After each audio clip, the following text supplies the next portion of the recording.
Hey guys, and welcome to the channel, and welcome to another live 40k podcast. I say live, if you're watching this on YouTube, it's not live, but we do these live on Twitch every single week. There's normally a Sunday or a Monday, sometimes we miss, sometimes we might add a couple of extra in. There is a schedule normally up on the Twitch homepage, although I think I'm due to update that one soon, Brom. Probably. Yeah, probably. Yeah, we'll update that. But there is a schedule there. There's also one on the homepage of Facebook, so you can go and follow us on Facebook or hit like on Facebook or whatever it is you have to do on Facebook, and it will give you a schedule. So there you go. We do put these out live on Twitch because it's fun to interact with the live viewers, and we get a decent audience normally who interacts with us and chats to us about all the topics we're talking about. And sometimes we'll interact with them loads, and sometimes we'll just ignore them because they're boring us that night. I'm joking. We always like to chat to the guys on Twitch, which is awesome. So if you are watching us on YouTube and you think you'd like to join us live, head on over to Twitch, search for Warhammer Liam, click follow. It looks different to this. It's going well at the moment, the different YouTube looking video to the Twitch video. Yep. I think it looks good anyway, but I'll leave you to your own devices. you have fun at the computer. Yeah. It takes me significantly longer, but I think it looks much nicer. I think so, actually. Cool. Yeah. We're trying to be super pro. And it looks better on Twitch as well, actually, to be fair. I think it looks better on Twitch as well, actually. I think it looks a lot more uniform and even and all that kind of stuff. So I'm really chuffed with it. If you don't know what we're talking about because you're watching on YouTube, you have to check it out on Twitch. It does look different on Twitch because it looks like a Twitch stream, whereas on YouTube we edit it to look like a nice professional video look. So yes. There you go. However, like I say, we do go out live on Twitch, so you can come and join us. There's other ways of consuming more Warhammer content. So on YouTube, we obviously stick up battle reports as well. And if you really like our battle reports, you can head on over to www.deploymentzone.tv. And there is a plethora of battle reports on deploymentzone.tv that are put up by myself and by Winters from Winters SEA. So every week we take it in turns to drop ourselves a battle report on the channel. Winters also tends to put a lot of extra content up with his campaigns and stuff. So we've just had the Death of Hope campaign, which is now finished at the point this video goes up, and was immensely popular. Yeah, I finished watching it today. There was actually people that were suggesting other people subscribe just to watch it because it was supposedly that popular. Totally I haven't seen it yet. Subscribe, binge it, and then you'll never leave. It's like that. Or you might just unsubscribe. Anyway, don't do that. Stay. Because what we are also doing at the moment, Winters and I, is we're filming the Champion of Chaos campaign. Yes. So soon, there'll be another campaign that will start on deploymentzone.tv, which is a Champion of Chaos campaign, which is between him and I, which is another narrative campaign we're putting together to see who can be the Champion of Chaos, and myself or Winters. Winters wants to be the Champion of Chaos. I'll let that sink in for a minute. But yeah, we're filming that campaign as well, so there's more campaigns coming. Now, we have just revamped the website. So last Thursday, the website got revamped and got redone, and it took me a while. And now we accept PayPal as well. That is like the biggest win ever. It's amazing news. Loads of people wanted that. I've been trying to integrate PayPal for forever, and it was impossible, and now it's amazing that it's all working. That's what I was supposed to say. Yep. I'm tired, so I'm going to be cutting words and sentences out, basically, by the sounds of things. But we now accept PayPal on deploymentzone.tv, along with credit cards, debit cards, Amex, your firstborn child, whatever you want, really, just to pay and come and take part. Yeah, absolutely. Blood for the blood god. That's like the most important form of payment, right? That's what we all want. So come and check us out on DZTV. There is a massive community of people on DZTV now that are watching us. So and enjoying our content and interacting. We have, for those of you that are DZTV subscribers, there has been a minor change to the website because I've switched the commenting from Discus to now a bit inbuilt commenting system because it's a bit better for us to track it and keep an eye on it. And it seems to have removed all the Discus comments still exist in Discus, but they're not on the website, and I can't work out how to have both on there at the moment, so I'm having problems with that. But don't panic, we have seen all your comments, even if they're not showing right now. So I'm really sorry, but I can't. Means all the original ones do have comments. Yeah, there's also there's also a merchandise page. Yeah, it wasn't just an empty audience of no one. There's also a merchandise page on DZTV. And for those of you who don't know, we're the only website out there that I'm aware of, the only 40k website out there that offers an app for iOS and Android as well. So you can check out the app on iOS and Android and download it. And currently on iOS only, soon to be on Android hopefully, you can pay via the iTunes store as well, using like your fingerprint or whatever you do. So you can pay via iTunes. Yeah, take a subscription out that way. So cool. That's that. These podcasts are a bit mishmash. Is that the right word? Mishmash? Yeah. Yeah. Sounds good. So sometimes we do specific topics about tournaments, or sometimes we do them about lore and narrative, and sometimes we focus on people or channels. And recently we were doing the brand new codex releases because Games Workshop were kind enough to support us with new content now, because we're going big time. And but tonight we thought we'd chuck in a random one, and something that's very close to my heart in 40k specifically, because you've paid me throughout editions and editions, right? Yeah. It's always the same. Yeah, and one of my favourite things in 40k has always been melee. Yeah. Close combat, essentially. And I think, actually, that for a couple of editions at least, melee's not been so great. It's not been so... Yeah. It's not been as strong as I think it should be. But I don't know if it's just because I want everything to be melee that I now think it's rubbish. If you're looking at Brom looking funny, it's because he's panicking about his fan on his computer. Your mic won't pick it up, mate. Brilliant. That's amazing, because you freak out at any noise normally. I'm like, freak it out. Yeah, my laptop's in front of me instead of an iPad, so I can actually see your comments this time. Yeah, but it won't pick up that fan, don't worry about it. All right, yes. You normally want to get in close and smash face. I prefer melee. I think melee for me is more thematic and more narrative and more brutal and more 40k than just standing from miles away and shooting. And I also think it's more fun and interesting. And from a tabletop gamer's perspective, I think it's more fun and interesting because you have to think more tactically, I think, to make melee work. I think you've got to engage in every single aspect of the game. If you're just shooting, you're not engaging in two of the major aspects of the game, and movement isn't as important. As you've shown with your World Eaters, movement's essential for your 4-gun chompy army. See, no, I've played an army that's pure shooting. Yeah. And I've played an army that's pure melee. So you're saying engage in every aspect. This is quite interesting. Because some armies can't engage in certain aspects. Tau and Necrons don't have a psychic phase because they don't have psychers full stop. Very true. So that's difficult for them to engage in every aspect. But having played an army that plays in just the shooting phase and falls apart in melee, and having played an army that does the opposite and plays in just the melee phase and doesn't do anything in shooting, I definitely have more fun with the latter. Absolutely 100% of the time have more fun with the latter. I think, and playing against the two as well, I think standing there playing against a pure ranged army that wants to just bombard you from miles away painful is a difficult game to play against and enjoy yourself. Yeah. And it's not even about winning or losing for me. So I can lose a game, and I can lose a game heavily if it ends at maybe turn 4 or 5, but I can lose a game heavily and still enjoy myself if I feel like I've been able to interact in the game. Mm-hmm. Now, my concern with 8th edition, and I think, to be honest, it was quite a concern with 7th as well, is that the focus on ranged firepower and the shooting phase can mean that some armies and players with those armies don't get to interact in certain parts of the game, well, a lot of the game, actually. Yeah, 100%. The ability to just stand there and just roll dice and not move models is so easy to do in this edition, and it was a little bit in 7th with the right armies, Tau. So you get more fun if you flying friend. Yeah, you get more fun if you can engage. So I've had more fun with Marines when I go off challenging and pushing forward. I definitely think that's the right way to enjoy the game. Which is with an army that you've built that's predominantly shooting though. So if you think about your intercessors and your tactical marines and your scouts, predominantly you've got bolters, you've got auto bolt rifles or bolt rifles. You don't have them, they're not really meleeed up, right?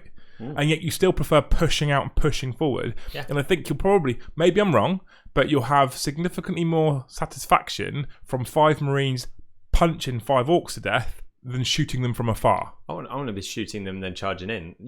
The lore doesn't say in a lot of lore books. There is some, but there is platters of it of Marines moving and shooting, cover and shooting, fallback shooting, and then charging in, launching themselves over the top of like barricades and off of gantries. They're not randomly just not diving in with a chainsword. And just having it stuck to their hip the whole time, and a blade. I'm adjusting my chair. Don't worry. Shooting, but like they're fine doing it, but they will engage. That's the whole point. They're a superhuman. They're a marine. They're an elite unit, right? Yeah. And I think it's a shame sometimes that you don't see them necessarily pushing out these gun lines that we see. So historically was like the Ultramarines. I'm not digging at you, but historically the Ultramarines gun lines were things like Gulliman. For me, that doesn't represent the way that Marines should when I read the fluff, when I read the books, it always ends. It doesn't always ends. It often ends with the Marine in combat with a knife, or is smashing someone in the face with his bolter or his chainsword more often than not. Yep. With the chainsword, his thumb on the press stud, chainsaw whirring, slicing through whatever the enemy might be. Yep. It always ends that way, and yet so rarely on some 40k battlefields do we see it finish that way. And I want to see it more. I like the idea of being engaged in combat, falling back. Oh, right. Not everyone can do this now, but Ultramarines falling back, creating a new gun line to then be hit again, and that's what you see in narrative books. Guilliman, as a book, has Orcs versus Ultramarines, and it is gun line of Marines, stepping forward, and then taking on the charge, and there is very, very buggy bug flying around as randomly. When Brom came in after just before we were about to start, he let a fly in. Yeah, and it's going nuts. Yeah, and obviously we're sat under filming lights, so what's you wondering why he's losing his train of thought? It's amazing. He's not a professional. Yeah, we're under big filming lights that are stood in front of us, and they're the only lights that are on in the room. So guess what the fly's attracted to? The only fly that you let in. Yeah, I know. Attracted to the filming lights. So, but you are right though. You are right, and this is what annoys me with what I think is an addition that seems to be ranged focused is probably the best way I'd put it. Like there seems to be more strength in firepower. No, I get it, right? We're in the 41st millennium. We're not in Age of Sigmar. We're not in fantasy battles where the pike and spear and the shield were the weapons of choices, and the only range fire you had was longbows. We're in the 41st millennium. They have amazing weaponry.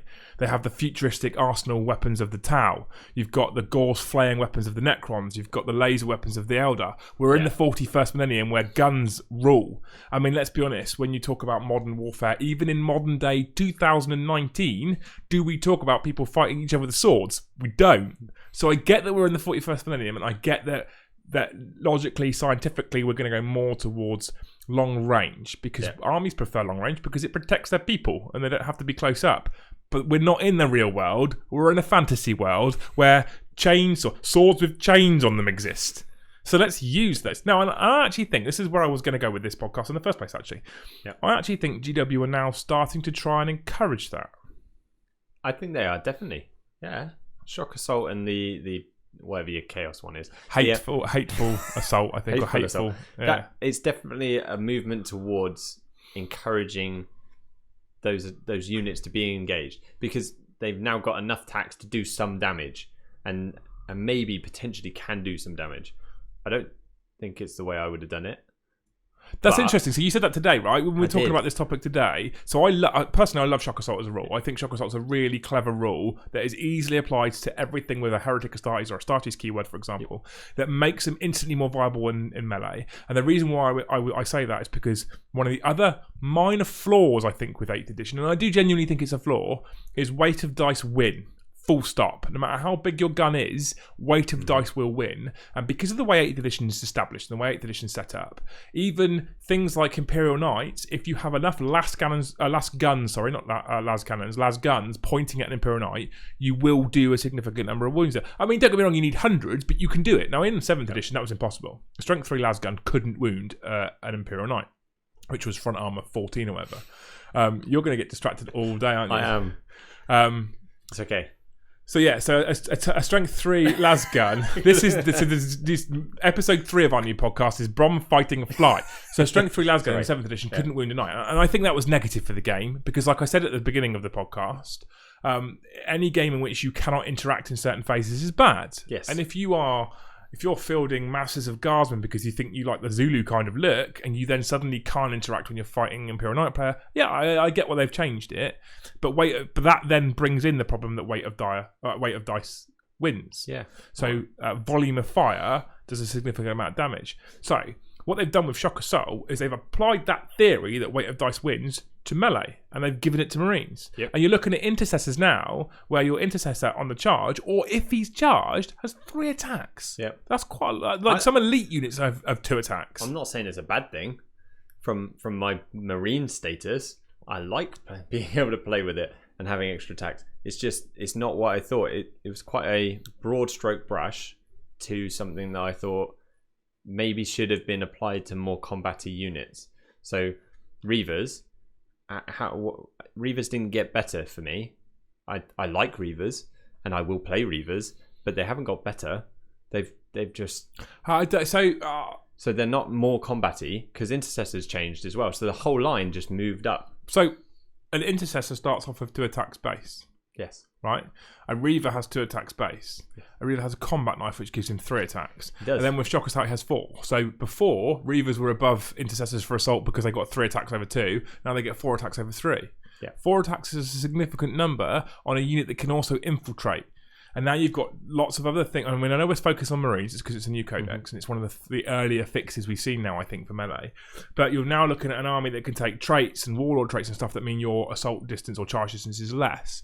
I think Reavers, and not only with 4 attacks, but now with assault doctrine, are no joke. No, agreed. 4 attacks on the charge with -1 AP. I will be playing with them. I've got Reavers, and I will have more Reavers, and I do play them with the combat knife and pistol, heavy pistol. But I still like they could have made that. That's where I would have focused. So assault marines and Reavers, giving them a buff. I'm glad that they've applied it to marines, but then I would have done maybe an extra stage for combat-y assault units. I mean, I get it. Specific assault units. I get it. There's other changes I would have liked to have seen, if I'm honest, because I'm a melee fan. So the humble chainsword, in my opinion, being normally with no assault doctrine, being AP nothing and strength 4, is a bit poo, in my opinion. The chainsword in the narrative is renowned for chewing through. It's a chainsword. It just goes through stuff. Yeah. And with a superhuman behind it, being strength 4, so strength 4 AP nothing chainsword is wounding a guardsman on 3 and they're getting an armor save. That's a bit rubbish for a chainsword. I just don't. I think it should be better. Yeah. You're so put off by that, aren't you? I'm massively put off by it. We probably are going to have to pause this to go get my fly killer in a minute. What people have said in the chat, however, is purge it with fire, kill the Xeno. And it said, Stuart of Britannica says Mr. Miyagi would get that fly with chopsticks. So Mohammed, get that man some chopsticks. I'm going to annoy you all because he's going to annoy me otherwise. We're going to be right back in seconds view because I need to go and get the fly killer so Brom stops being an absolute girl about a fly. That you let in the room. It catches my eye. You let it in the room. And then we'll continue the chat about melee armies. We'll be right back. I'm ever so sorry for that commercial break we just had right there. I think it went when I opened the door. Literally. I think it escaped. I think it knew I was coming to get rid of it. I'm hoping now Brom can maintain this level of professionalism. I'm good. And yeah. Sorry. You need to be the person I want you to be. Be the person all the fans want you to be, Brom. Because that was hyper annoying. you being all, it's a fly. It was a fly. It just kept catching my eye. Yeah. This is the problem. Which you can This is the problem with pretty boys, right? Okay, so where were we? Assault. So you said chainswords. So yeah, I want chainswords to have a better AP. I want them to have a discernible difference between power swords. I don't think power swords should be strength 4. Power swords at AP -3 are cool because they cut through armor. But if you're swinging a power sword, I want it to be better than strength 4. I don't know how that would look or how that would work. For example, actually, the trait they've given the White Scars in the Assault Doctrine phase, I really like. But I like that to be applied to Marines, perhaps, when they charge. But maybe then you're making them too strong. Yeah. So for those of you who don't know, White Scars, when they have Assault Doctrine active, they get +1 to wound as well. If you give that to Marines in general, you're going to have to change the Blood Angels trait because that currently is the Blood Angels trait. But I like that as a concept that Marines come charging in with their power sword and they get an additional +1 to wound because it's the strength they're putting into that sword swing when they then hit that whatever. However, you said you wouldn't have done it the Shock Assault way. I'm not sure how I would have done it. That was where I was going with this question. I didn't have a great answer for that one. Oh, brilliant. You're doing well tonight, aren't you? I know. But what I did have was that I thought it was quite a broad brush. When we were reading through it and discussing it, and I was like, that's really, really like whole army. Really? But yeah, so I'm very happy that Marines have got an extra attack. But it wasn't. What's interesting as well, to my assault. One of the reasons why I think it's more of a. So a lot of people have said that it's a fix for Marines. Now, I don't think it's a fix for Marines. I think they're starting to look at fixing or improving, maybe not fixing, but improving melee in 8th edition. Mm-hmm. And I say that because they didn't just apply it to Marines. Heretic Astartes got it. Now, Wild Eaters, if you're running Wild Eaters Berserkers, which we sometimes do with Eternal Slaughter, what they didn't need was an extra attack, and they've got it. So now, Wild Eaters Berserkers on the charge are insane levels of LOL at the moment. You're talking about a Khorne Berserker has 2 attacks. Yep. As a Wild Eater, gets +1 attack the first round of combat when he charges. That puts him on 3. Shock Assault gives his base attacks an additional 1, so that's 4 attacks. And with I've got a Chain Axe and Chainsword. Chainsword means 5 attacks per Berserker on the charge. That is insane. The champion has 5 attacks on the charge with his Power Fist alone, without the Chainsword attack, which makes it 6 attacks with the Chainsword, but 5 of them are a Power Fist attack. When you look at the fact that Berserkers then fight twice, and I know we had the FAQ for World Eaters Khorne Berserkers, it says the second round of combat that they fight, they don't get the +1 for the World Eaters trait, because the World Eaters traits when they charge, Shock Assault applies for the phase.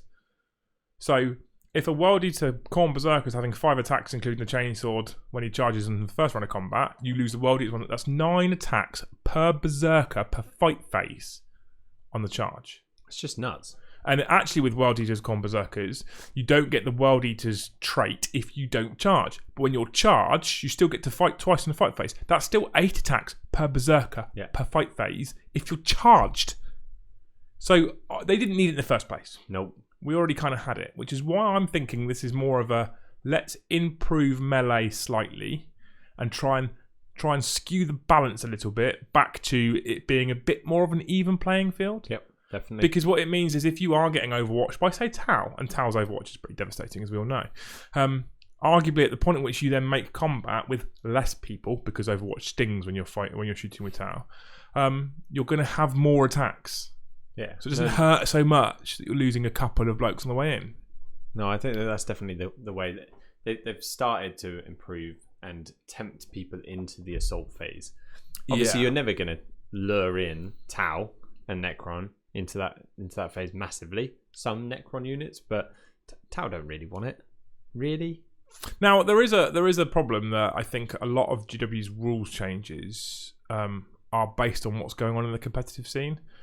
Obviously, us as a channel don't really give a shit about the competitive scene. We go to tournaments like Confrontation because they're fun and we get to meet cool people and throw dice. Yeah. But I'm not particularly bothered about who's top of the ITC. At the moment, I'm not that fussed. I take interest, but it's not the sort of thing we tend to just really focus on the channel at the moment. So it's mildly frustrating that they're doing it, but when you look at the top tables and top tournaments and you're watching person A playing person B, the only time that I've really ever noticed people use melee in those levels of games are normally to tie up other units they don't want shooting. This is exactly what I was going to... Yeah.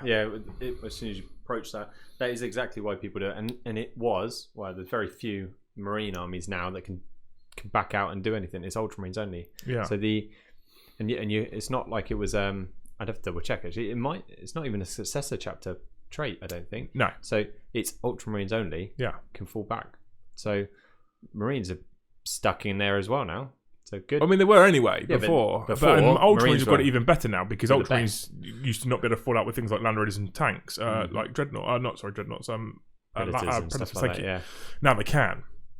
So I think there's a massive encouragement there to start using the melee phase more, and I think that has come from competitive play. But I embrace it personally because a lot of narrative people will find themselves punching each other in melee anyway, because there's just something cool about that duel that happens between a character and a character, or a unit and a unit. Or it's funny, isn't it? Whenever Abaddon and Guilliman appear on the same board, or Morty and Guilliman appear on the same board, there's not this. Let's line them up like 6 inches away and have a shooting contest, is there? It's who I'm going to punch you. Yeah, I'm going to get my sword. I'm going to stab you in the gut. We did it in the most recent battle report that went live yesterday between myself and Quipster. I'm not going to talk about the result, but he had Trajan Valoris and I had Abaddon, and we wanted to punch each other, and that was good fun, and it was epic. That's the sort of cool moments that exist, and they exist in the lore. This is what I'm saying. So those moments exist in the lore. Those cool, those tense moments in the narrative when you're reading the books or listening to audiobooks or however you're consuming your lore tend to revolve around melee. So I want more of a focus on melee. It's what I'm after. However, I think that what they've done so far with Marines is just the start, and I think there's loads more they can do. And there's some other things I want to chuck at you as ideas. Okay. We've touched on some of this stuff before, and now what we're doing is we're amalgamating it into a single podcast, regurgitating old content. If you it's a long day. Shut up. Go for it. So, for example, there's something that I don't know if this is exactly how it works in AOS, but I believe it's kind of how it works in AOS. So one of the things that I tend to find is massively depressing as a melee. So I play melee focus more often than not, right? It's tend to be what I prefer to play if I can. And even if I don't play melee focus, I like to play armies that move around a lot, or at least try to move around a lot. Even the Eldar, I'm obsessed with chucking Mirai and his Warlock bodyguard into melee. They're fucking Eldar, for Christ's sake. I still want to chuck them into melee. They shouldn't be in combat, but they are actually Warlocks. I was built a healthy respect for Warlocks. Yeah. They were Witchblades. So there's some things I think would help massively improve melee armies that may be struggling. For example, my first option and my first idea is to change the way that actual charges work. Yep. So, and the way I would kind of do this is, let me remember my exact order of operations, but that is, you give it up on your laptop. It's bugging me. What? The noise? And it's hot.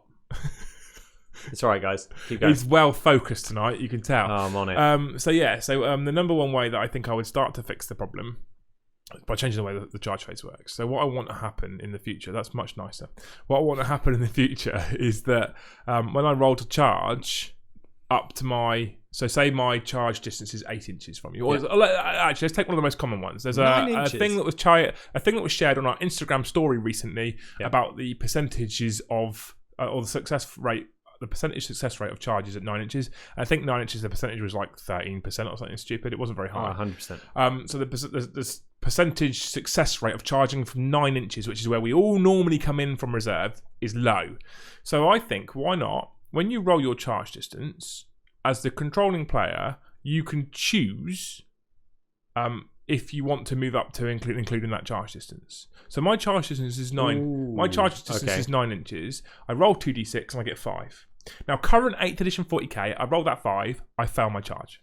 What's funny is they do that in Kill Team. Yes, that may be where I've got it from then. So current 5 inches, I fail my charge. I don't get to go 9 inches. I don't get to charge 9 inches. However, as the controlling player, I can then choose to make that charge roll at that distance. So I might go, I'm 9 inches away. I might go, screw it. I've got Terminators. They're slow. I want to make this extra distance. I'm going to move the 5 inches that I've rolled. Yep. Okay. Which means I'm now 4 inches away from you. Then I would resolve Overwatch. Well, after you've moved. After I've moved. Okay. So the risk reward. So I'm currently giving something to assault players and melee players because I'm saying you can move. If you fail your charge, move. Which means and the other thing I would say, this is another thing I would change as well, in all seriousness. If I'm 25 inches away from you, I want to still be able to declare a charge. As if I'm running across the battlefield. Why is it that I have to be within 12 inches to charge at someone? Why can't I start as a crazed mad berserker the other side of the field? Maybe this is something you don't agree with. This is my personal preference. Okay. But it's basically for free movement, is what I'm saying. I'm forgoing everything to better move. Okay.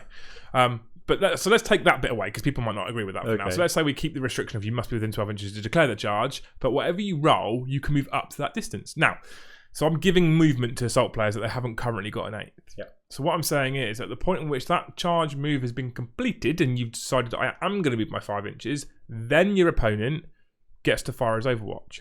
If I'm suddenly then within 8 inches and you've got a flamer, you can fire it because I've moved within flamer range. Yeah. Yeah? Yeah. If you've got a 12-inch rapid fire weapon, for example, and I've moved to within 5 inches of you now, you'll get rapid fire. So I'm giving something back to the Overwatcher. You're still only hitting on 6s on normally anyway, but I'm giving something back to the the shooty army anyway. But I am definitely improving the melee army's chances of being able to interact more often in the game. So there's a lot of stuff that can happen right now. My Eldar jet bikes, for example. I dump my jet bikes down, you drop something in 9 inches away from me. You charge me, I Overwatch, you fail your charge, I disappear. Maybe Eldar jet bikes are a bad example because they're ridiculously fast. But there's other units out there that can move 8, 9, 10 inches in the movement phase. They disappear. But your Terminators then don't keep up. Full stop. Just Marines. Like, so if you had a squad of Marines and you drop something that can only move 6 inches, like more Marines, Chaos Marines, in the other just the other side. So we've got Reavers versus your Chaos Marines. I'd fail a charge into you. You can move back and advance back. I can only move 6. Yeah. We're basically locked in a. Do I get a charge off? and it's basically the same charge roll every single time. It's not though, is it? Because if I move an advance away and I've got a higher move characteristic in the first instance, so let's take Terminators, right? Yeah. So Terminator's got a 5-inch advance, 5-inch move base. Cataphractia at a 4-inch move. Mm-hmm. So like Death Guard Terminators are 4-inch moves. Drop down next to I don't know, Harlequins. You're never catching them. Right, so you advance a Harlequin, the average dice roll of a D6 is 3.5. So you're talking about 3 to 4 inches added to the Harlequin's base move of 7 or 8. So Harlequin's moving 10 to 12 inches, and you with an advance are moving 6, 7, 8 inches. What happens is every turn your charge distance gets longer and longer and longer. Yeah. And you just don't have a chance of catching them. No, in that case you don't. But if you move in closer, you are giving that advantage to the player. It does put a little bit more pressure on them. But what you do also have in Kill Team is, do I fire Overwatch or do I move? I think. And if you don't, then you put models into Overwatch or something, don't you, in Kill Team? There's the ability to run away. Basically, the thing is, right, fall back. I don't know if I would integrate or introduce that rule, and the reason why I say although as much as I know that you can charge and move your charge distance even if you fail your charge, essentially, as much as I would integrate that, I think you start adding in that kind of nuance that exists in Kill Team, it becomes overly complex for a 2,000 point game, for example. Except it's in 40k now with the new eliminators sergeant. If he's got the carbine, they can now do it. Yeah, but you're talking it's one unit in one instance, and it's very unlikely that you. Yeah, so you're talking one unit where you can choose to shoot Overwatch and fall back. Yeah, with just one guy instead of 3. Yeah. So, but that's not a whole. So if you start talking about a whole army that has to choose to go into Overwatch or whether they're going to do this, it becomes very convoluted and complex. When you're playing a 2,000 point game, you're adding a lot of layerage to that game. So they allow. Whereas my suggestion, 3 inches is what they allow you to fall back. Kill Team. It's not a lot, but it's sometimes enough. Yeah, absolutely. Yeah. If you're 9 inches your charge away and you get to fall back 3 inches, you've got a 12-inch charge. Mm-hmm. Okay, so yeah, of course that's significant, but I still don't think I would add that in because what I'm doing, I'm still giving the shooting army something back by saying your Overwatch is going to happen at a different point. So at the moment, I declare a charge. Me, Liam, is charging you, Brom. Okay, you then resolve Overwatch. Oh no, my flame is out of range. I then do my charge. So I switch that round. Yep. I do my charge, you then resolve Overwatch, and you measure once I've done my charge, and I can move up to my charge distance. It's really simple. I'm not I'm not massively complicating it. I quite like that as a thing. The charging from any distance is the bit that I would hold back on. Okay. Simply because as someone that likes to be able to control roughly where you can be affected. I've done it in a game in a tournament. I moved my knight and kept him a maximum of like 24 inches away from Guilliman because I knew that if I put him within 24 inches, I probably was going to get chomped. So I just measured 24 and he's behind the line. And then Guilliman moves forward 6, maybe advances. I'm like, and move 10 and a little bit. And then I'm like, okay. So I could control the scenario to make sure that he could never charge. And even though it's a 12-inch charge, it was a potential for me to, because if he got me, he was going to, and I needed that to win. But I guess it's more frustrating for those that actually can charge outside of 12. So none of my Marines can do that. Nothing can. But I mean, those that can roll 3d6 for a charge range could make 18 inches, technically. I know they can't declare a charge outside of 12. Okay, yeah. All right, I'm with you, yeah. Yeah. So maybe for those ones, they can. So that's their special rule, is so that they can, for someone that can roll 3d6, could declare a charge at 18. Okay. Gives them an added extra, but without I think, to be honest with you, you're already thinking about it. Being able to declare a charge when you're 25, 26, 27, 30, 40, 50 inches away maybe is a bit much because you're just literally sprinting across the field. But saying that, if you've got hammer and anvil, okay, so short table edges, and I'm playing a guard gun line of basilisks and leaving russes and stuff, right, and I'm playing a pure melee focused orc army, for argument's sake, and I've decided that I want to be different to everybody else and not use to jump because everybody uses it all the time. So say I want to be that person, okay? You backline your guard and I frontline my orcs. You're talking about 36 to 40 inches-ish between the two armies. Now, without giving me some additional movements for example, and because I don't want to use the jump because everyone uses it, you're talking about maybe 3 to 4 turns of moving and advancing, of me getting gunned down before I might make it to you. Now, that's a situation that when I was talking about being able to choose to charge even if you're not in range, that I want to avoid. Maybe there's a different fix to it, I don't know. But that's the sort of situation I want to get to. I've got no problems with a ranged army having maybe 2 turns of shooting before I smash them. But 3 and 4, it gets a bit much. And it becomes one-sided, and it becomes not fun for a certain player. And I think to some extent, if you're the kind of player who sat there as a guard player, gunning down, you're probably not having as much fun as you could have either. No. I mean, you're winning, so it's more fun than your opponent's having, but maybe not as fun as it could be. There was an interesting comment actually I want to bring up from the Twitch chat about charge distances, how this person would like to see it changed. Pegleg Bill said, "I'd like to see it changed to your base move up to maximum of 6 plus 1d6." It's really interesting from a narrative perspective. In fact, from a narrative perspective, I think it's amazing because your Cataphractii Terminators that move 4 inches now have a maximum charge distance of 10, which is symbolic of the fact that there's some big lumbering, hulking Cataphractii Terminator armor. Your Harlequin, who's got a base move of 7 or 8, he can have a charge move of up to now 14 inches. Because it's 7 or 8. I think it's 7 they are mostly, or maybe they're 8, but plus d6. Which would be very symbolic of how fast they are because they're Harlequins. So from a narrative perspective, Pegleg Bill, I absolutely adore it. However, from a balanced perspective in both narrative and competitive play, that hits things like Cataphractii and Terminators even harder. Because now your charge range has just got that inch or 2 smaller. Yeah. And sometimes, Brom, that extra inch makes all the difference. Apparently. I wouldn't know. Oh, no. Space Marines are pretty average. Yeah. They're not though now. They're pretty decent. Oh yeah. They're pretty very frightening now. How would you change, like, because we haven't seen them yet, Blood Angels, Dark Angels. So Blood Angels, quite combat-y. Dark Angels in the lore, actually quite combat-y. They're not really on the when you get them on the tabletop because they're all plasma, but if you're thinking, so let's think about tabletop, Blood Angels being the ones. So they're meant to have the red thirst. They've got Black Rage. How do you adapt that? Because currently Black Rage is 1 attack. And it's only for Death Company anyway. Yep.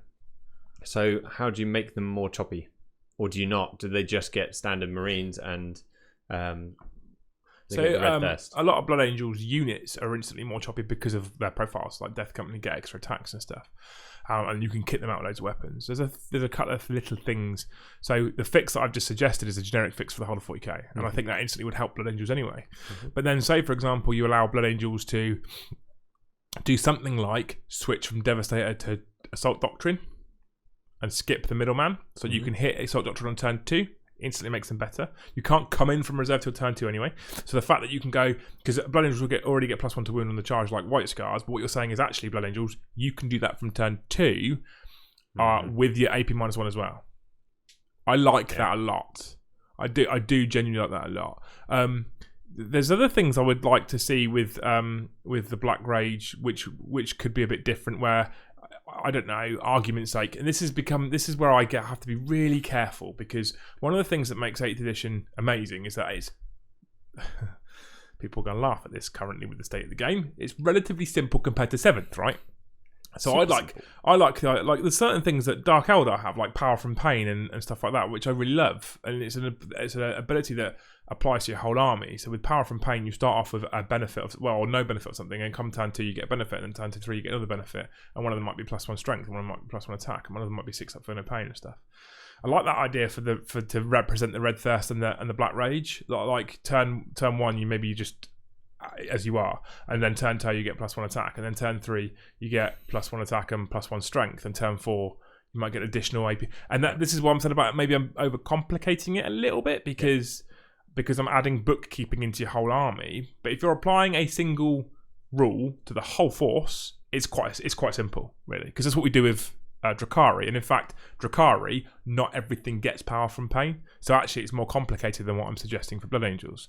However, take that nonsense away. If you simply allow them to change from Devastator to Assault Doctrine, or give them the opportunity perhaps to start in Tactical Doctrine, so basically what I'm saying is that by turn 2 you can be in Assault Doctrine, and keep the Red Thirst, the Black Rage the same, that's actually surprisingly powerful.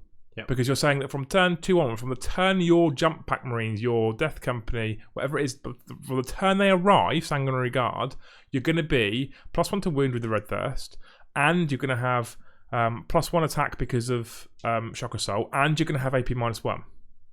Now, suddenly they're frightening, I think. In my opinion. Maybe I'm wrong. This is something that needs playtesting, obviously. Oh, 100%. But it is something a little different. So I otherwise they're just White Scars. But red. Again, Peg Leg Bill, you need to come here and sit in this chair. It's a long way from Canada, but come here and sit in this chair and do my job for me. Another great actually suggestion, which I really like. Do a mortal wound on the charge. So successful charge, 4 up mortal wound. Yep. Or 5 up mortal wound is even still pretty decent, right? It's crushing blows, isn't it? You get 10 Marines charging into. So let's say 10. Say normal Marines get a 5 up mortal wound on the charge. Terminators maybe a 4 up. I don't know. Yep. But you're saying you do a mortal wound on the charge. That gives them again something that just dishes out that little bit extra damage. Yeah. So I like it. I do like that. I'm quite a fan because the lore of Blood Angels is they're fast. They're hard hitting. They like the jump packs. They like the flying in. They like hitting in combat. All right, they are tactical and they're just as they are still Marines, but the Thirst is meant to be taking them slowly. Right, question. Yes. Do you like the Ultramarines trait of fall back and be able to shoot? I think it's very powerful. And I 100% agree with you. So let's come away from how strong it is on the game perspective. Do you like the trait? Or would you rather the Ultramarines is something a bit more flavoursome? No, I'm okay with it.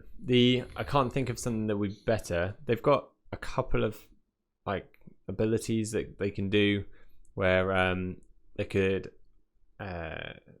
it's the ones where they ignore they can move and fire rapid fire weapons and things like that. Basically they're so well rounded that they can, and so well drilled that moving doesn't affect them. Things like that. Move and shoot. But it does affect them. It does. So falling back and shoot does affect them. Yeah, it does. But there's a strap that allows them to move and still get rapid fire. Yeah. So I'm like not talking about that. I'm talking about the ability to fall back and shoot at -1 to hit. Yeah. Do you like that? Yeah. Do you think it represents how Ultramarines operate and their drill and their discipline? A lot of the books, they're always retreating. So actually, like when there's a fly about. Like when they're flying. Yeah, exactly. So actually being able to fall back and shoot, tactical retreating, like fighting retreat, that's what they're known for. And there are books where they have an enemy Primarch stands up from the fight that he's just had with Guilliman, who's currently retreating, surrounded by Marines, and he's like, and as you would expect, an orderly fighting retreat by the Ultramarines. And droves of their troops are still dying to the hands of the Ultramarines as they fall back. So it is actually probably right. So there's a lot of people that disagree with you and don't like the trait. I have no doubt. No. Hear me out. There's a lot of people that disagree and don't like the trait. And I do like it. I think it is quite Ultramarines. I think it is definitely narrative of how they operate. However, what makes it strong is the fact that we are in an edition that favours ranged firepower over close combat. And that's where I think people don't like it. I think if you take the rule in a vacuum, outside of the current edition of 8, essentially, that favours one over the other, actually it's a narrative rule. Something that other people can't do. What I don't like about that type of rule, I don't understand why anything with the fly keyword can fall out of combat and shoot without penalty. Why does that exist? Well, as opposed to any Marine. So my old army, right? Okay, so I run Simhan. If you haven't seen, there's some battle reports on the channel. There's loads on DZTV as well. My Simhan list, when I run my Simhan, is 99% normally fly keyword. Yeah. Jet bikes, skimmers, sometimes some planes. I've chucked some Dark Reapers in the list recently because they were loaned to us by Mr. Gwyn and they're very lovely painted. Thank you, Darren, and I keep forgetting to shoot them. But I put them in the list anyway because they're there. But otherwise, I still mount them in a Wave Serpent. Okay, now, one of the things that melee armies, because melee armies do struggle in 8th edition, one of the things that melee armies can do against an army that has something like lots of ranged firepower is you can tag things to stop them from shooting. It's a really common tactic. If you don't know what I'm talking about, it's really, really simple. You have some big disgusting tank that you don't want to shoot at you, or some big horrible unit that you don't want to shoot at you. Charge them in, tie them up, they fall out of combat, they can't shoot. I do it to people all the time. I do it to Intercessors, Plague Burst crawlers, to all sorts of stuff, right? Anything that wants to sit there and shoot, I want to try and tag it as fast as I can. Because even if I can't wreck it or do wounds into it in combat, the fact that I can stop it from hurting me for a whole turn is massive. Oh, massive. Absolutely massive. Now, I take my Eldar Skimmer army. You can't do it to me. You can't stop me from shooting. Full stop. Because I could just fall out. And actually, because I've got the fly keyword, I could fall out over the top of you and still shoot. I don't like that rule. I don't think it's right. No. But you had... I don't run bikes. Can you still fall back and charge with bikes now? You can't fall back and charge, no. So with 7th, you could do that, couldn't you? So bikes were able to fall back and charge, whereas fly was able to fall back and shoot. Some of them were. But what Eldar bikes used to do in 7th, which was broken, was they could shoot and still make a charge move. This is interesting considering something we just spoke about. They could shoot and make a charge move whether they were making combat or not. So you could jump out from cover, shoot, and then jump back behind cover again to symbolise their manoeuvrability. So the ability, the difference between flying and others needs to be something.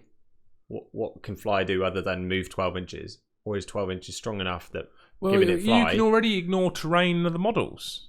So give them back the ignore terrain and other models. They've already got that back. But not completely. Mostly, but not completely. So they give it completely back and then take away the ability to fall back and shoot. I don't know. This is another one of those things. This is another one of those things where I think when we're talking about melee versus range firepower, giving stuff with fly keyword the ability to fall out and still shoot. Like I think Riptides have got fly because they're like a jetpack unit.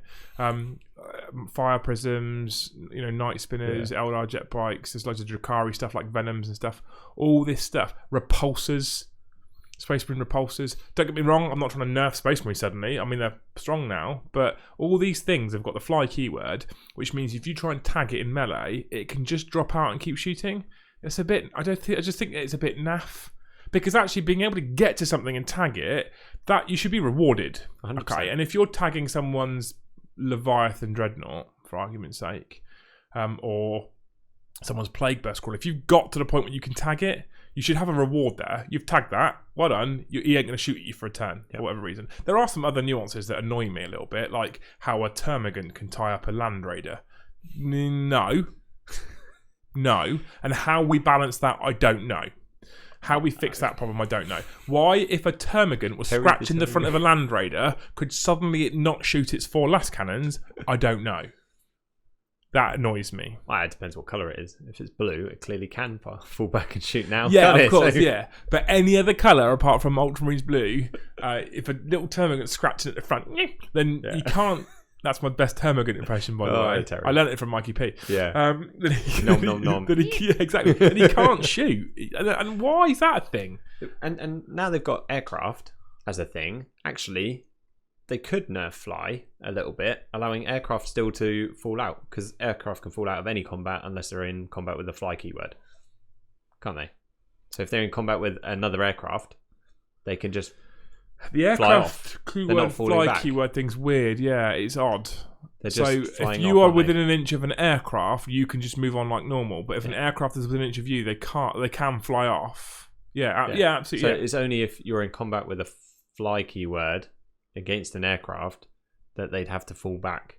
Yeah. So, and they could still do that and fly off, and you could allow them to shoot because they're an aircraft.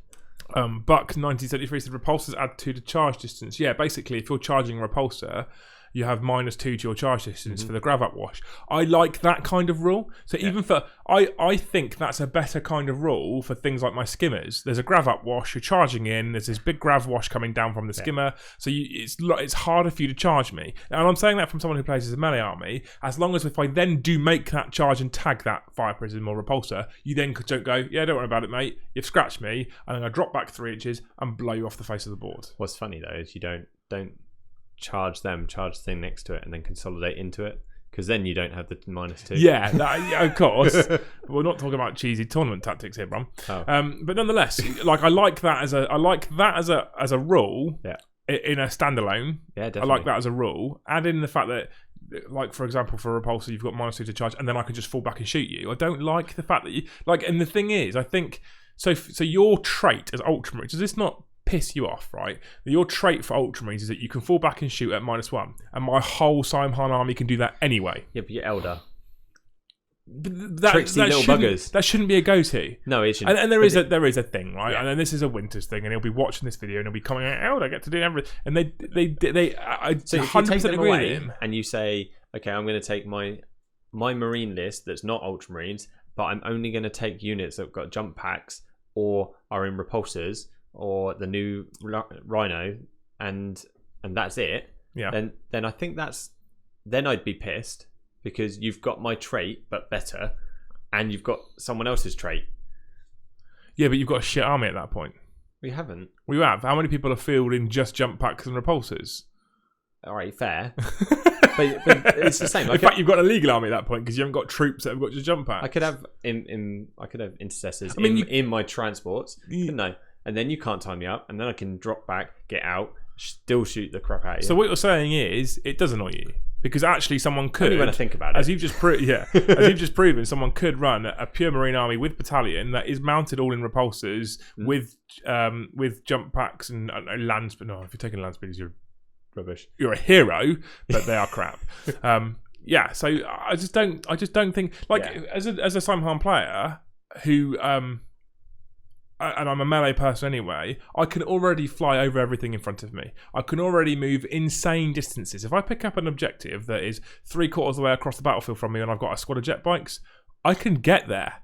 And that's something that other armies simply cannot do because I've got jet bikes. So why then get that added ability to I've got jet bikes that I can load 6-shot or 4-shot weapons on at 36-inch range. So with my 14-inch move for my Eldar jet bike with a 36-inch range, 50 inches of threat range I've got on my scatter lasers, and as Simhan, I don't suffer the penalty for moving foreign heavy weapons with those jet bikes. Yeah, no. That's insanely good. I don't need to be able to fall back out of combat and still shoot. And on top of which, right, this is my floaty jet bike here, okay? And then you come in and charge me, and my rider's facing this way. You charge me. So I decide to bank off and fall out of combat. I'm not going to reverse out, am I, and then still be able to shoot you. I'm going to bank away and rev off in the distance. Now, I'm talking silly things that people don't think about when it comes to the gaming rules now. But you see what I'm saying? It doesn't make sense that I should be able to shoot you when I fall out of combat. But then, if you're talking makes sense, then why does the grav wash off of my repulsor affect things, but your grav wash doesn't? Is yours just so gentle? No, I agree with you. Yeah. Absolutely, I agree with you. So I think the grav wash from the repulsor is a rule that I would like to add into all the Eldar skimmers. Yeah. Maybe not the jet bikes because they're only jet bikes. They don't have that big an upwash. -1. But maybe okay, spot on. Maybe -1. I like that. But then get rid of the fly keyword can fall out and shoot. Get rid of it. Absolutely get rid of it. Same as even a fighter pilot, right? You're flying a fighter pilot like a Crimson Hunter Exarch. And you get suddenly tagged by some lunatic on a jump pack with a chainsword who wants to stop you from shooting. Even then, if at the moment you could just fall out of combat and shoot, right? And if you are a jet pilot flying at that speed and someone tags you, you're going to get the hell out of the way, and you're not worried about what you're shooting. But then that leads me on to another topic, right? I don't like how shooting works for vehicles. I've had this discussion and argument with Winters, right? Winters is like, shoot from any part of the vehicle is good because it's simple. I hate the lack of arcs for firing weapons. How can my Crimson Hunter, right? Facing that way. This is my Crimson Hunter facing this way. I've got a gun in my wing, and I've got a gun in my wing, and I've got a gun under my nose. But I can shoot here. I can fly this way and still shoot here. I hated arcs in 7th. It was just so hard to remember where you might want to fire, and then arguing over, that's out of the arc. You can't see me at that angle. and your arm can't move that much, but I've glued my arm in place. So does that mean it is in place? Or unless you're going to introduce bases that have got arcs on, like they do in some of the spaceship ones. I don't. Brom showing his knowledge of other gaming systems. Yeah, I know. But there's like Firestorm Armada used to have it. So that's an old game that I think they went bust. I think, but I think Spartan, but I've just been bought. The game's been bought out anyway. By the way, they had arcs, little markers on the base, and that was your arcs of fire. So a broadside would be down the side. You got your front guns. They could only fire directly forwards, or if you were lucky enough to have missiles, you could fire them off in different directions. That's fine. No, see, but you can't do that with a base that I've built up with rocks and special paint. As a basic sort of solution to that rule, yeah, I get it. It works, okay, and it works for Firestorm. For my immersion in 40k, I don't suddenly want bases everywhere with big arcs on them because it ruins my immersion. Oh, 100%. I like bases, for example, that sort of half match the terrain because it helps my immersion. And when we're filming battle reports, I like to try and tell the story, and that immersion's certainly better when there isn't massively coloured sort of arcs everywhere. But and what I'm saying is I don't have a fix. Okay, so I don't have a fix to this. But what I'm saying is I like the fact that the current rules are simple, and I want to keep simplicity.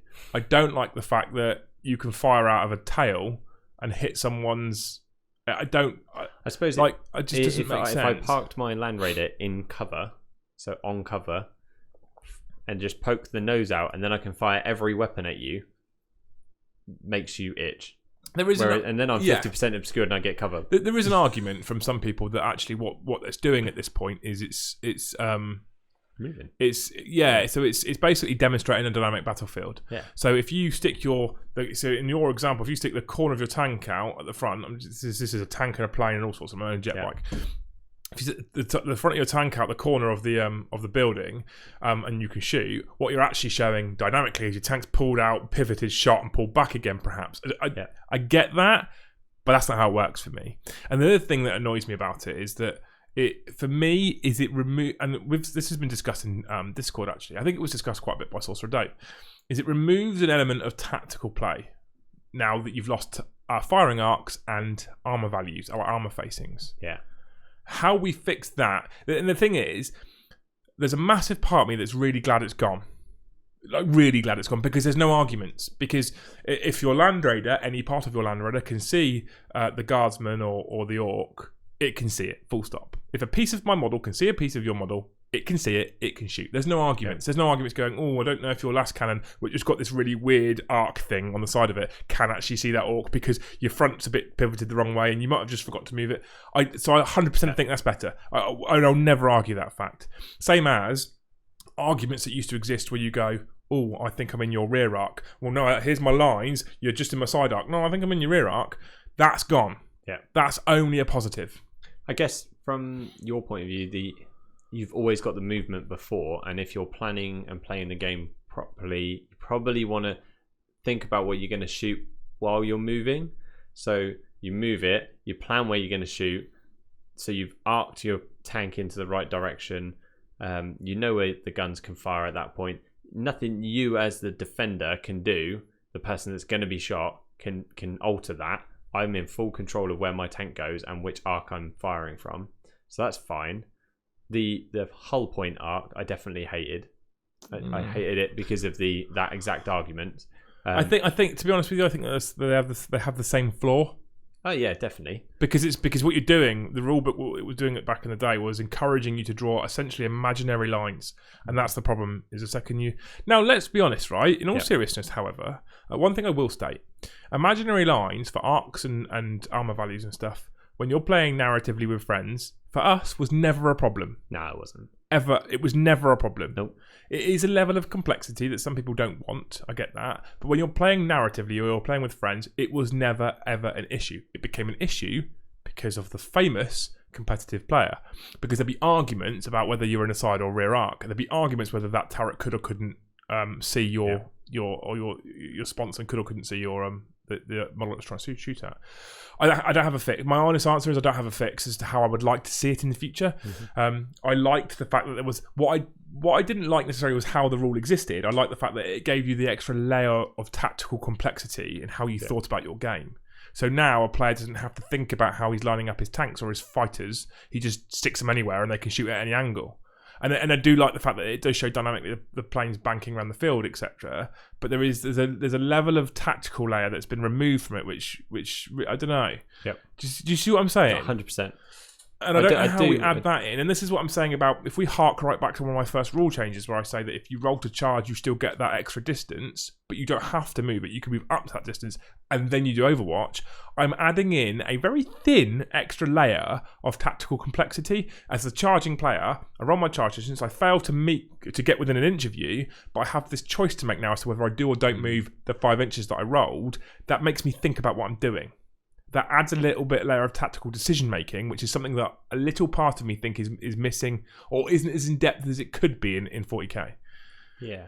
But I will say to everyone watching this on YouTube and Twitch that I am coming from a player who predominantly plays battle reports on the channel or with friends, and even when I go to tournaments, I don't go to win an event. I play narratively at tournaments. That's why I don't do very well. So, and that's my aspect. That's my angle. I want to play narratively. I want to enjoy myself.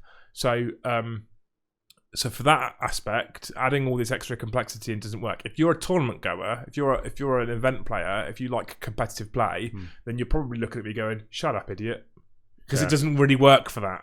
No, I think I almost thought about, well, could it be part of the narrative or non-narrative side of the rule sets, and actually, well, watching the campaign on DZ. We're between say Hypal and Winters, and you've got bits in there about command because they played a narrative battle in one of the battles.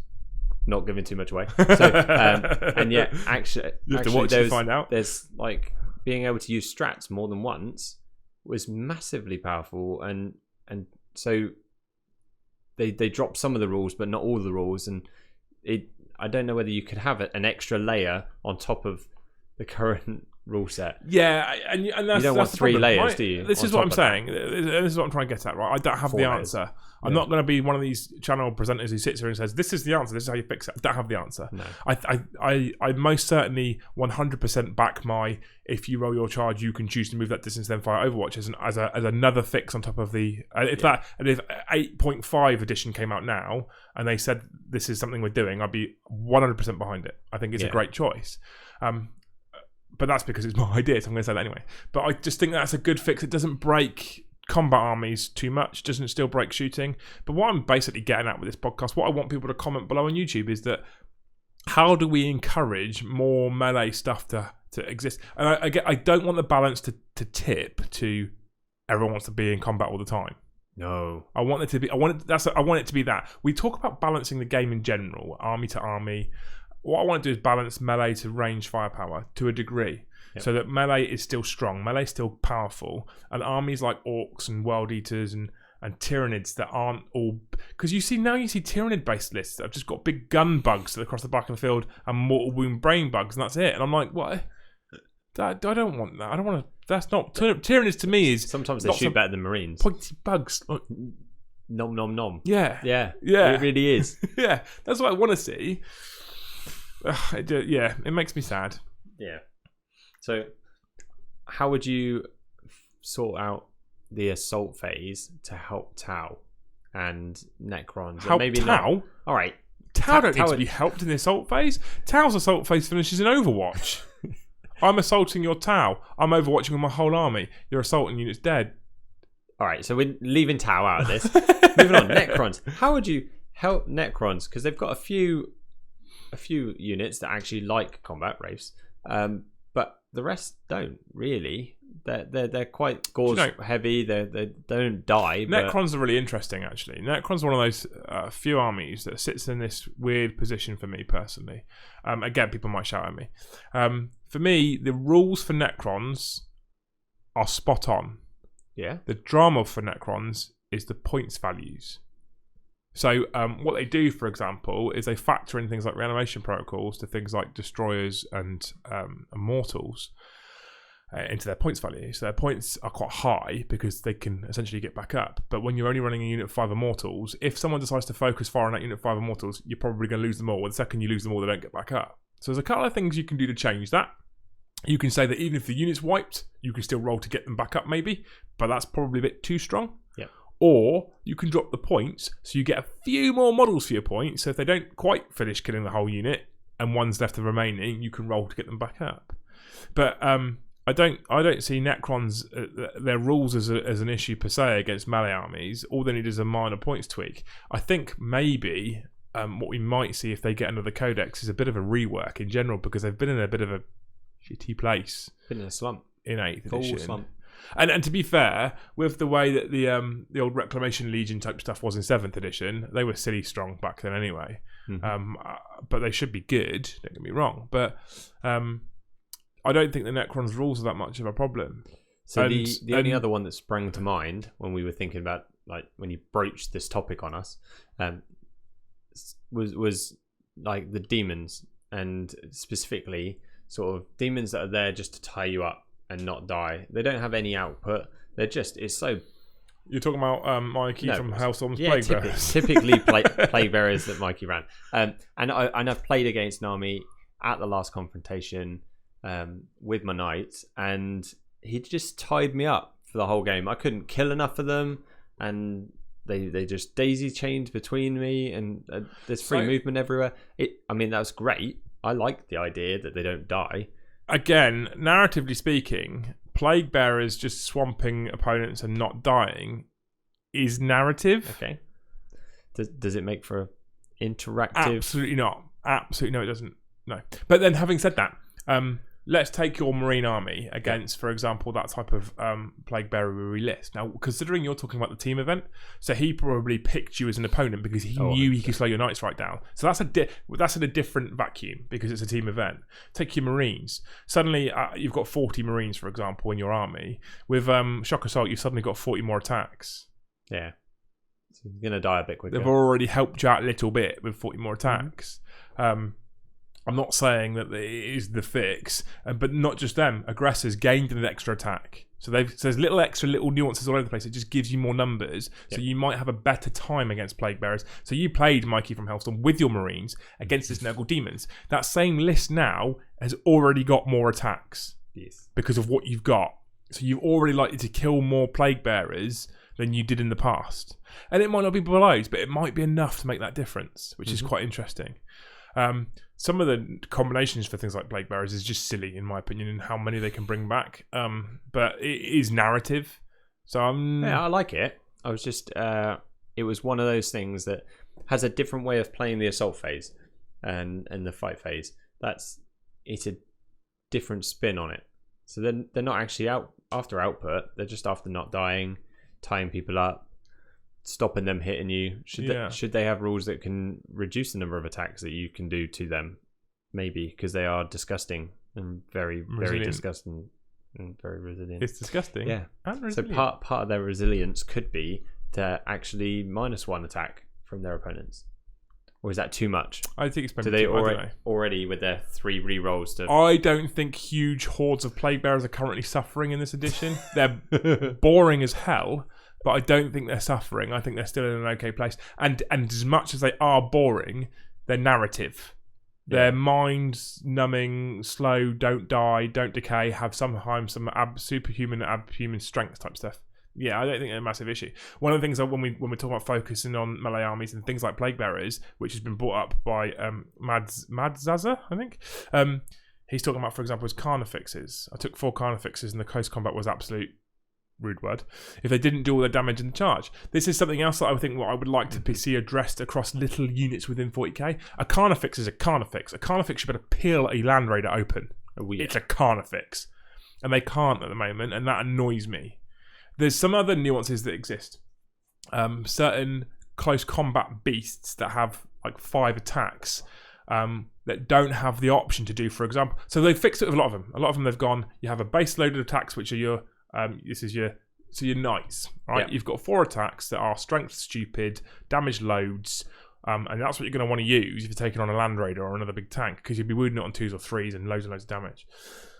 Or you can choose to stomp. The only downside is stomp's a little bit too powerful. It is a little bit too because powerful. it tends to be the go-to full start. 100%. So people would rather take Crusaders with 2 guns because it's a shooty edition plus Stomp because Stomp's good. Yep. So I would like a bit more of a reward for choosing a chainsword. By the by, they have 2 modes that they can fight in. Bloodthirsters of Insensate Rage have 2 modes they can fight in. There's lots of stuff out there now that has 2 modes they can fight in. There's also lots of stuff that doesn't. So Carnifexes are in that bracket.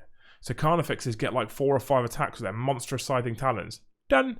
So if you then come up, or you chuck a squad of, I don't know, 15, 20, 30 boys at a Carnifex, actually you can bog him down and he ain't going anywhere as a Carnifex. And a Carnifex just swing that scythe and just cast boys aside.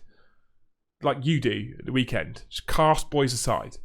But you see what I'm saying though? Carnifexes should be able to peel a tank open and not get bogged down too much. I mean, don't get me wrong. Don't get me wrong. Again, 60 plague bearers in combat, a Carnifex is struggle to get through it. That's narrative. Oh, 100%. But I think these narrative units should be able to do narrative things. Yes. And I think we can do that with simple data sheet changes without being too complex. Dynamo 4 has just said the thing that got me back into 40k was how simple 8th was. Need to go careful not to overcomplicate again. 100% agree with you. And this is one of those things, I said it earlier, I'm very conscious of the fact that a lot of the things I suggest probably do overcomplicate it. Yep. And that's why I'm not a GW rules writer. I'm just a player and a community player. And ultimately, although I come up with all these fixes for the fight phase or for melee armies, basically what I'm getting at, the long and short what I'm getting at is I think there's a problem that I think needs addressing and fixing. Yep. How we do that, I haven't got the exact answer to it. Well, would I give GW feedback? 100% absolutely. I'd give them feedback and say this is what I think is a problem. And this is the sort of thing I think you can do that might help. And they might go, we don't do that because of this. I'm like, oh, but I just think that's not in my world. Absolutely. But I just think that this is something that melee versus shooting is something that one of the reasons why I think it's a good podcast is because it's something I think they are now looking at. Oh, you can tell that by Shock Assault. I think you can, yes. I think you can tell that from Shock Assault and Hateful Assault and that kind of stuff. But it's interesting that at the moment the only thing that's the counter argument that's out there is actually it's not a fix to try and fix melee, but a fix to try and make power armor essentially, or Astartes, Heretic and Loyalist, better. And that is a reasonable argument because there's not a rule that's been applied to every army. We haven't seen the next army in the list. So if after the Marines supplements come out, the next one isn't a Marine army, which you'd like to think, and it has some twist of something that helps the assault phase, then we know that that's where they were going. And that was the target. If it doesn't, and it's not, I'll be a little narratively bit... they could have, I'll be a little bit disappointed. I won't suddenly go, oh, screw you, GW. But I will be a little bit sad because I have this little glimmer of hope that they're trying to balance the phases a little bit more. Yeah. I think that the assault phase is definitely better if you play for it. So you find that competitive will maybe not play for it because of shooting being so strong. But actually, if you're playing your mates or they see more people playing it, because we like to play in all phases when we play games. So actually, maybe more people playing in it in general might twist it anyway, because the meta is all about who you're playing and what armies they're playing. Yeah, absolutely. So it's not necessarily just about shooting armies or not, but if it happens to be that your mates like to play combat armies or like to play their Marines in an aggressive way, like the last game we played, I pushed forward with a Redemptor Dread for the first time ever, and that really is the way to play a Redemptor. So it thumping something is really good, and I've held back before because actually moving it with heavy weapons, I was then at -1 and I didn't want to move my gun platform really. I want to be staying still. Yeah, but it's got power fist. The one thing I will say for Shock Assault, for example, as a case in point, because it's the one rule they've just released, is whether it's a fix for Marines and how they perform, or it's a fix for melee and how melee it works. It is a narrative choice. Giving Marines those extra attacks in combat is a narrative choice, which I'm 100% behind narrative choices. And as much as some people in the competitive scene won't agree with it, any change that's made that you can narratively justify, I'm normally going to be behind. Yeah, because it's narratively justifiable. So I get that. Maybe now your Redemptor gets Shock Assault. Does it? Yep. Dreadnoughts have Angels of Death. Angel of Death gives you Shock Assault. So your Redemptor now has another attack with that Power Fist. So you're even more likely to throw him forward. And obviously Shock Assault also exists if you're charged. So if you push your Redemptor forward and he gets charged, you get that extra attack with your Power Fist. Makes me really happy to be building the second one. but that's what I'm saying. But then again, yet again, a Redemptor Dread with a fist, right? How many attacks does he have now? 5 or 6 with Shock Assault. Max. Right?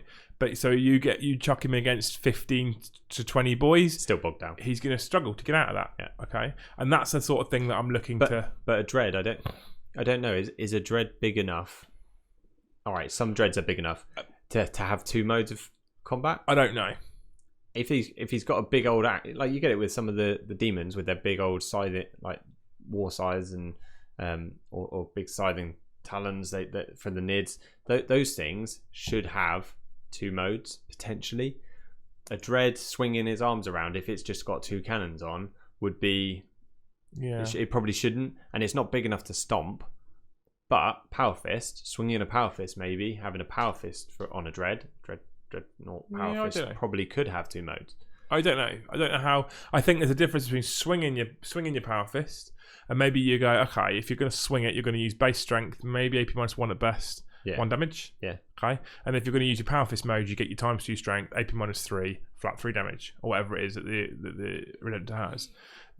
And that's the problem I think they have with the Stomp as well, because Stomp is AP -2 and D3 damage. Mm-hmm. That's too good.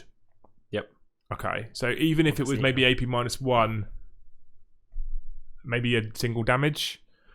Yeah. Suddenly, I think you've got a choice to make. Yeah.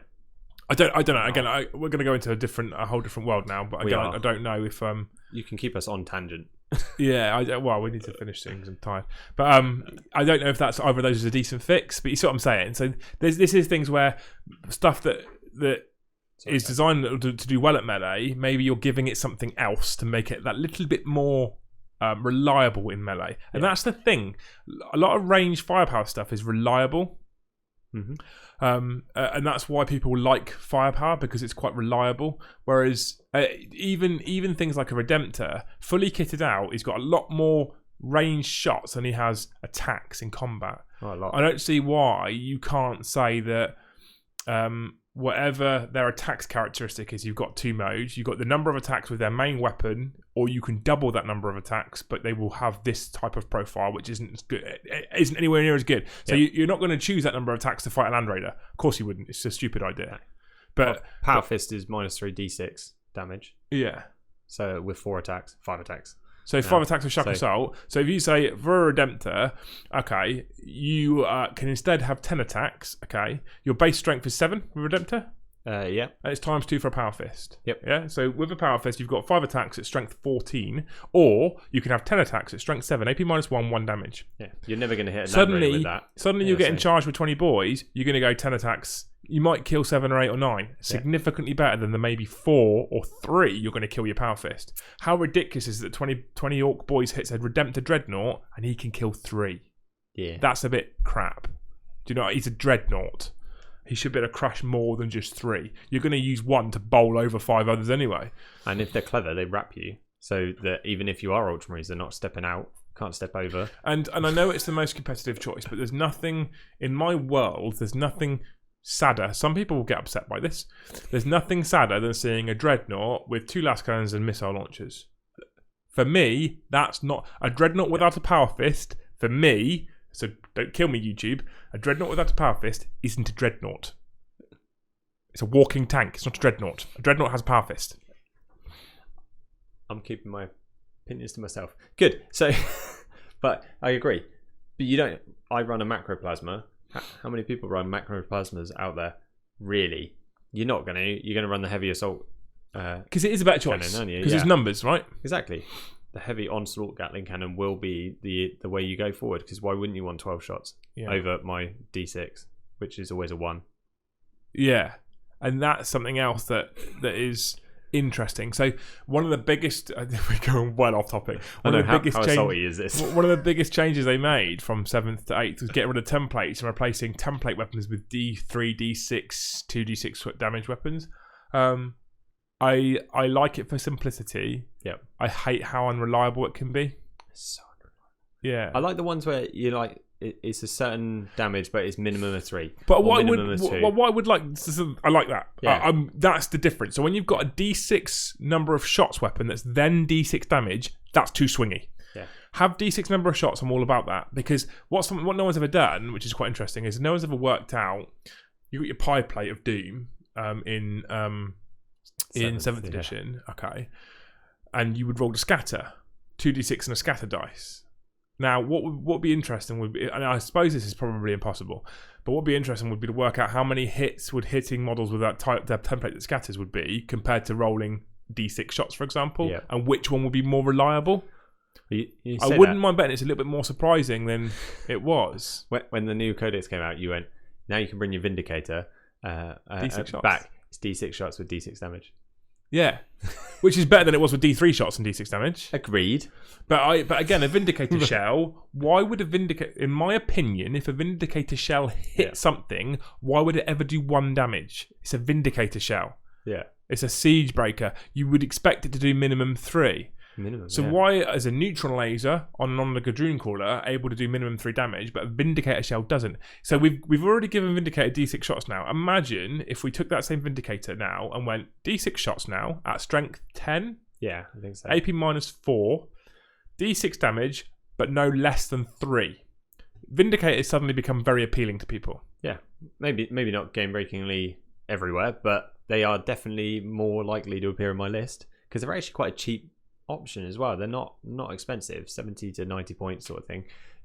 That's a reasonable tank. I would think about placing my. No, I wouldn't. I'd still take a pred, but I'd still take one with it potentially. Yeah. Anyway, we're now fixing ranged marine units. Yeah, we're well off topic, so let's call it there. There's been lots of little comments popping up in the Twitch chat, which have been really, really, really interesting. It's been a quieter one tonight. That makes me a sad panda. Yeah. But actually, I'm kind of glad because I work in the morning. But it'll be very, very interesting for you guys on YouTube to comment below as to what you think you would like to see to maybe improve the way melee works in 40k and 8th edition. Maybe you don't think it needs fixing. Maybe you're the sort of person who's going to comment and go, actually, I think it's fine. I'm greedy because I prefer melee, so I like my World Eaters predominantly. I like my Khorne Berserkers. I love melee. So I am very greedy and I want melee to be better and better and better. But maybe it doesn't need to be that much better. Maybe it's actually in a relatively decent place. If that's the case, that's the case. Tell me. I don't mind being told I'm wrong, as long as it's polite. Everyone's entitled to their own opinion. Absolutely. But if you think that my fixes are rubbish or Brom's fixes are rubbish, tell us. But at least let us know what you think you would do to fix it as well. There's some really, really interesting comments that get stuck on YouTube when we do these podcasts, which when you read them, you go, actually, that's a much better idea than what I had. Never thought of that. Yeah, the community's got some amazing ideas. So feel free to drop a comment on YouTube. Obviously, the guys have been commenting on Twitch. More importantly, if you want to join us live in future, head over to Twitch and follow Warhammer Liam. And you can come and join these live chats that me and Brom have, or me and Mikey P have, or me and sometimes maybe soon other people might have. Yep. Like Mini Wargame Dave. If we can ever organise it. Yeah, in December. Or January. It might actually get to be in December at this rate. Hey. Come on, Dave. Yeah. I want you on. So yeah, you can come and join us on Twitch. I said to you at the beginning of the video, I said again, if you like what we do here, you want to support the channel, want to support what we're doing, there's multiple ways of doing that. The best way of doing that is to join us at www.deploymentzone.tv. It's our new web. I say new website. It's our website. It's not new as a concept, but I did update it recently. It looks much nicer, I think now. Have you used it? I have been on it once to check that I could get on it. Right. Otherwise, I'm on the app typically on my iPad, like I was. We took a bunch of feedback from people and tried to change it. So now the home screen lists the latest videos in order of latest video and stuff like that.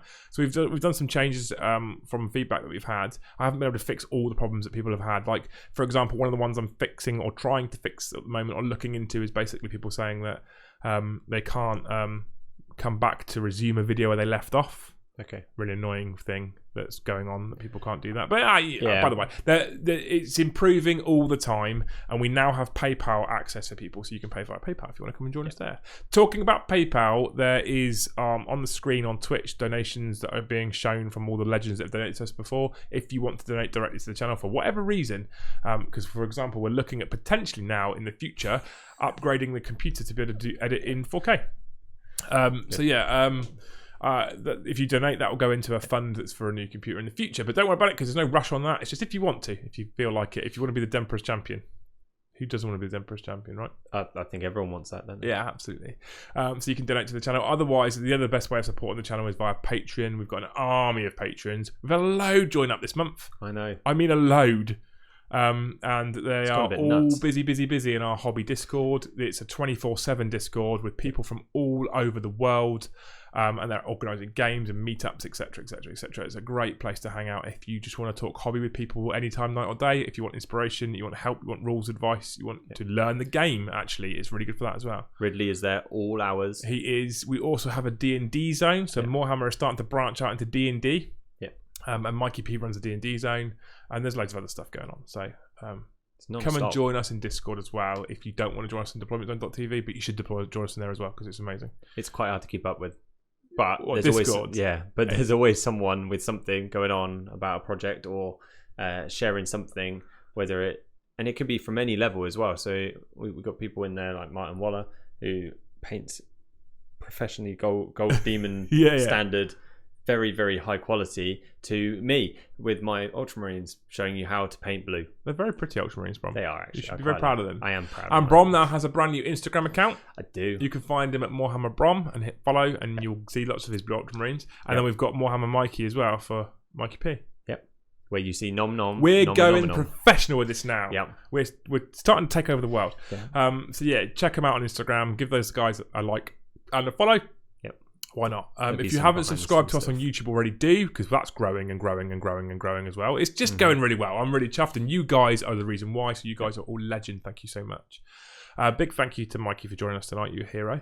That's all right. And thank you to all you guys in Twitch chat as well. You guys are also winners.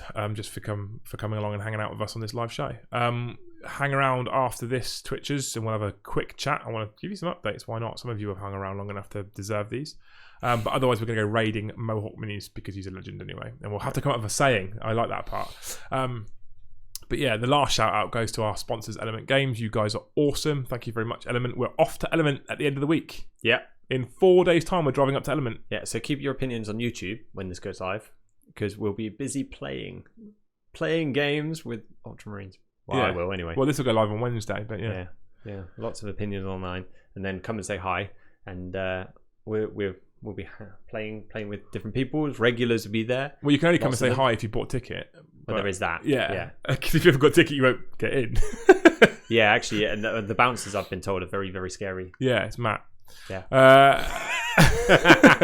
So massive shout out to Element. You guys are awesome. There is a link for Element Games in the video description below on YouTube. There's links that go out on the DZ emails. Use those links because those links tell Element you came from us. And we have been set a challenge by Element to beat another YouTube channel for affiliate.